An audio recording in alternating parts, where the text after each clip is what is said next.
সংস্কার বাস্তবায়নের পক্ষে কোন দল কি বিরোধিতা করেছে? অযথা বিএনপির মতো একটা বড় দলকে ভিলেন বানিয়ে লাভ আছে?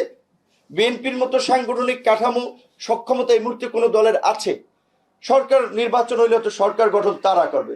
এখন দেখেন নির্বাচন কোন কোন দল ব্যক্তি দেরিতে চাচ্ছে, কারণ ধর আমার দিয়ে যদি এক্সাম্পল দেন, এই সরকারের সব উপদেষ্টা তো ব্যক্তিগতভাবে আমাদেরকে চেনে, আমাদের কন্ট্রিবিউশন আছে, তারা জানে, তো আমাদেরকে এটা মূল্যায়ন করে। সচিব, ডিসিএসপি সবাই এটা মূল্যায়ন করে, কারণ আমাদের জানে যে স্যাক্রিফাইসের ফলেই আন্দোলন বা তারা এই অবস্থানটাতে এসেছে।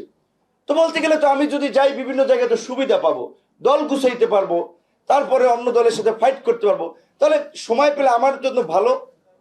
এখন এই জন্য আমার মতো অনেকে হয়তো ভাবতে পারে নির্বাচন পিছাইলে আমার দলটাকে বড় করতে পারবো, আমি কিছু সুবিধা নিতে পারবো, আখের গুছাইতে পারবো। এই কারণে অনেকে নির্বাচন দেরিতে চায়। আর অনেকে মনে করছে যে সংস্কারগুলো বাস্তবায়ন ন্যূনতম অন্তত করা দরকার, সেই জন্য অনেকে মনে করছে কিছুদিন সময় লাগলে পেছানো যেতে পারে। তো সংস্কার বাস্তবায়নের পক্ষে কোন দল কি বিরোধিতা করেছে? অযথা বিএনপির মতো একটা বড় দলকে ভিলেন বানিয়ে লাভ আছে? বিএনপির মতো সাংগঠনিক কাঠামো সক্ষমতা এই মুহূর্তে কোনো দলের আছে? সরকার নির্বাচন হইলে তো সরকার গঠন তারা করবে। তাই হচ্ছে তাদের নেতারা রয়ের এজেন্ট, অমুকে দালাল, অমুকে এইটা করতেছে, এই সমস্ত কথা বলে সোশ্যাল মিডিয়াতে ওপেন প্ল্যাটফর্ম মানুষকে বিভ্রান্ত করা।